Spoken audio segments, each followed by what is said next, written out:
In today's video, I am going to analyze yoga pose with muscle anatomy. I am going to focus on two parts today. First place is posterior part of axilla. Next part is anterior part of core and hip. If you know what kind of muscles there are, now you know better vision for yoga pose. Today's pose is Warrior 1. Warrior 1. This is very famous yoga pose, right? Let's go to posterior part of axilla. There are a bunch of muscles around axilla. This is posterior view. You are looking shoulder from back side. I was talking about this area. You see that? That's here. This is posterior part of axilla. You see, there are many muscles are across posterior axilla. There are numerous muscles. Let's say this is latissimus dorsi.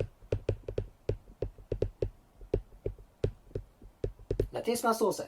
This is triceps brachii. Triceps. This is deltoid. Deltoid, and let me pick up two more muscles. This is teres major. Teres major, and this is teres minor. Teres minor. See, I quickly picked up random muscles, then that's already 5 muscles. Latissimus dorsi, triceps, deltoid, teres major, and teres minor. 5 muscles already. So many muscles are around posterior part of axilla. So tendency is, if this place gets tight, tendency is that brings arm to adducted position, arm closed position, because these muscles do adduction, shoulder adduction, that is closing armpit movement. What happens if this place gets tight? The tendency is it's hard to put your arm vertical. It's hard to do that. So if this place is flexible, you can raise arm up vertically. Pretty flexible, right?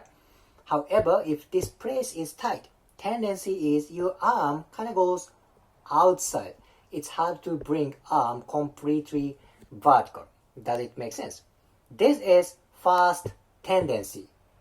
Second tendency is that if this place is tight, let's see, this person's arms tend to go to forward.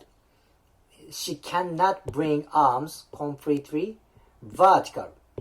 Again, if this part is tight, tendency is arms go forward. I told you 2 tendencies, right? First tendency is you cannot raise arm completely vertical. Tendency is it goes outside slightly. First tendency. Next one is arms go forward. Thus, posterior armpit is very important to move shoulder. You know, this place is easily get tight because of daily activity like office work, using computer, using smartphone. So many things can tighten up this area. And as you saw, this place is so important for yoga exercise. It's hard to bring arm vertically this way, right? So I want you to focus on this place. If you are a yoga instructor, now you know how to give a tips for your client. And if you are a yoga practitioner, now you know important anatomy, right? Again, posterior armpit. There are so many muscles around here. This is first place. Now let's go to anterior core, pelvis, and hip. This is important. What if this place is tight? You cannot lengthen pelvis and lower extremity like this person is. She is very flexible. I see good length through core, pelvis, hip, and all the way down to foot. If anterior pelvis core is tight, it's gonna crunch a little bit. Body goes slightly forward because anterior muscles are pulling core this way. Does it make sense? If this place is pretty flexible, you get good length through core to foot. Then, what kind of muscles are important for good core length? Let me explain that. This is anterior view. I want to talk about two parts muscles. First part is hip muscles. Next part is core muscle. Let me explain hip muscles first. First thing first, very important muscle is this one. This is psoas. Psoas. Next one is this one. This is iliacus. Iliacus.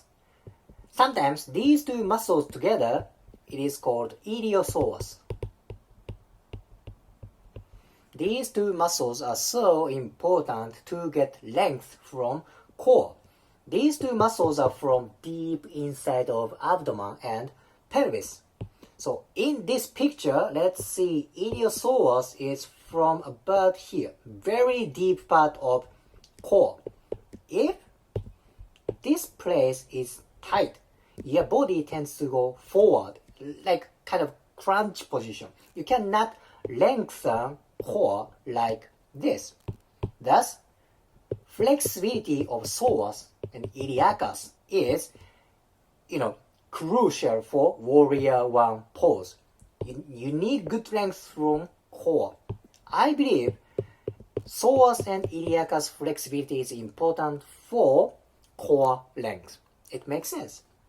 And few other hip flexors can inhibit good core length, such as rectus femoris. Rectus femoris and tensor fascia lata.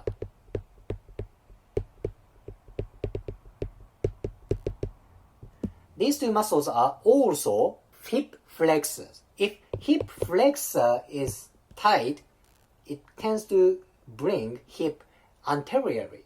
Then if anterior part is tight, your lower extremity is hard to get length. Does it make sense? So, rectus femoris, tensor fascia lata. When these guys get tight, it's hard to get length from core. Basically, if your hip flexors are tight, it's hard to get lengthened. Okay, this is basic principle. So next part is core muscles.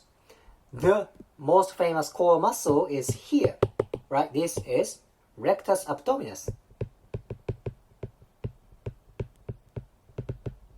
Rectus abdominis, it's on anterior part. Where is rectus abdominis? It's here. If rectus abdominis is tight, that brings core kind of flexion position, crunch position.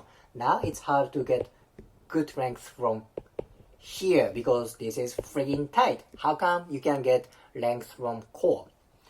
Well, there are a few more other core muscles such as this one, external oblique. External oblique, internal oblique. These core muscles also can inhibit good length here.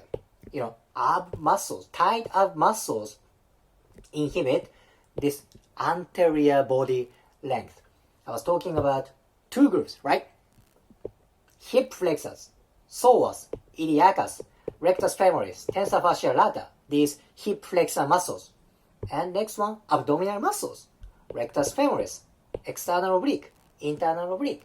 If anterior muscles get tight, you lose that length from core. This is very important. Plus, if I bring together with axilla and hip length, if core muscles, hip muscles get tight, your body tends to go forward. And what's gonna happen to arm position? It's gonna go anteriorly. Then this part gets tight and you get kind of a tight warrior one position. So hip flexibility, core flexibility, and shoulder flexibilities are all related. If your hip is tight, maybe your arm is tight. Your arm is tight, maybe your core, hip, pelvis is also tight. I only explained 2 parts. Of course, other parts can be involved, such as thoracic spines, lumbar spines, but hamstrings, calf. Of course, these flexibilities are also important, but today's 2 parts easily get tight from daily activity, office work, using computer, using smartphone, and so many things. So I picked up 2 places. If you'd like to know more about Warrior 1 and related anatomy, please leave me a comment and maybe I will make another video. If you liked today's video, please hit the like button, comment and subscribe. See you next video.